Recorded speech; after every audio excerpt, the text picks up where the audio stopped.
নমস্কার, আপনারা দেখছেন রূপম টিভি। শুভেন্দু অধিকারীর একটা কথা রীতিমতো ভাইরাল। শুভেন্দু অধিকারী বলেছে, যারা বিজেপির সঙ্গে আসবে, যারা বিজেপির হয়ে কাজ করবে, যারা বিজেপির জন্য লড়বে, তাদের কথাই ভাববে এবার বিজেপি। পরিষ্কার কথা, এবারে হিন্দু ভোট নিয়েই ভাববে বিজেপি।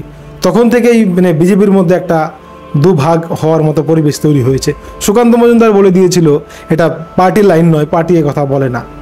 কিন্তু তখন মনে হয়েছিল যে শুভেন্দু হয়তো একা পড়ে যাবে, কিন্তু তা নয়।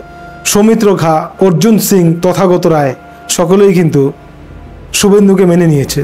কোথাও না কোথাও শুভেন্দু যা বলেছে সঠিক কথাই বলেছে, কারণ মুসলিম ভোট একটাও পড়ে না, তাহলে কেন মুসলিম নিয়ে ভাববে বিজেপি? এইদিকে এই বিষয়টা নিয়ে রাজ্য স্তরে তো দূরের কথা, কেন্দ্রীয় স্তরে আলোচনা হচ্ছে। শুভেন্দু কি বললো, এটা শুভেন্দু কেন বলল? কিন্তু কোথাও না কোথাও শুভেন্দু অধিকারী সঠিক কথাই বলছেন। রাজ্যের যারা বিজেপির কর্মী রয়েছে তারা বলছে একদম সঠিক কথা বলেছেন শুভেন্দু অধিকারী। কারণ তারা যে সমস্ত জেলায় পশ্চিমবাংলায় যেখানে যেখানে ভোট হয়, বেশিরভাগ মুসলিম বিজেপিকে ভোট করে না, ভোটই করে না। সেক্ষেত্রে কেন তাদের কথা ভাবা হবে?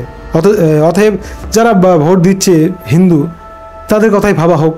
তাদের ভোটটা ঠিক মতো পেলেই তো বিজেপি এগিয়ে যাবে। তো সেইখান থেকে প্রথমে ভাবা হচ্ছিল শুভেন্দু তেমন সমর্থন পাবেন না, কিন্তু এই মুহূর্তে দাঁড়িয়ে শুভেন্দু কিন্তু যথেষ্ট সমর্থন পাচ্ছেন এবং শুভেন্দুর পাশে দাঁড়াচ্ছে একের পর এক নেতা থেকে শুরু করে কর্মী।